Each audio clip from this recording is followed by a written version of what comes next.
Before Europe crowned its queens. Before Joan of Arc ever picked up a sword.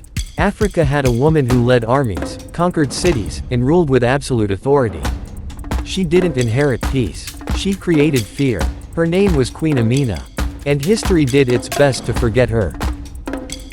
In the 16th century, long before colonial borders carved Africa apart, northern Nigeria was home to powerful Hausa city-states. One of them was Zazzau, known today as Zaria. Zazzau was wealthy. It sat on major trans-Saharan trade routes. Gold, salt, leather, and slaves moved through its gates. But wealth without protection is an invitation to invasion.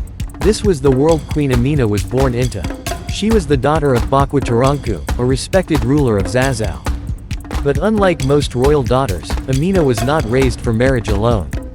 She was trained for war. From a young age, Amina showed no interest in palace comforts. She trained with soldiers. She learned how to ride horses. She mastered weapons, swords, spears, and military tactics. By her teenage years, she was already fighting alongside Zazzau's armies. This wasn't symbolic leadership. She wasn't watching from a distance. She was on the battlefield. Men followed her orders. Commanders respected her instincts. And slowly, quietly, Amina became something rare. A woman feared not for her beauty, but for her power. After the death of her brother, who ruled Zazzau after their father, Amina ascended the throne. And this is where history changes tone. Most rulers defend their borders. Queen Amina expanded them. She led military campaigns that stretched Zazzau's influence across vast regions. From present-day Nigeria into Niger, Chad, and Cameroon. Cities surrendered without battle, because her reputation arrived before her armies. Trade routes fell under her control.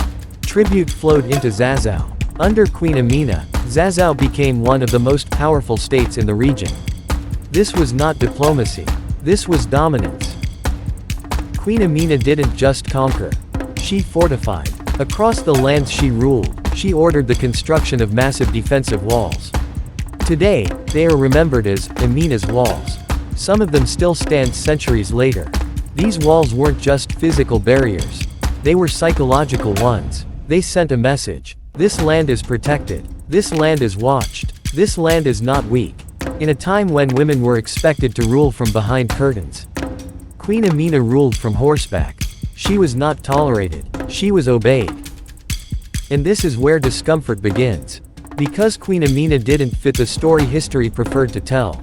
She wasn't submissive. She didn't rule through a husband. She didn't step aside. Much of her story survived through oral tradition, passed down by Hausa historians and storytellers. But when colonial historians arrived, they questioned her existence, downplayed her achievements, or dismissed her as legend.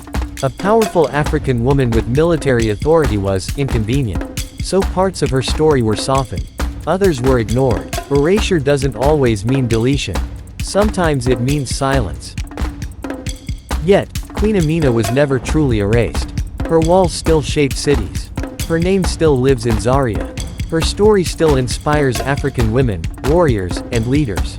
She represents something deeper, that leadership has no gender. That power is not imported. That Africa's past is richer than it was taught. Queen Amina didn't ask for permission to lead. She took her place.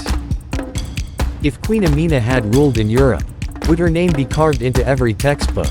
Would statues stand in her honor?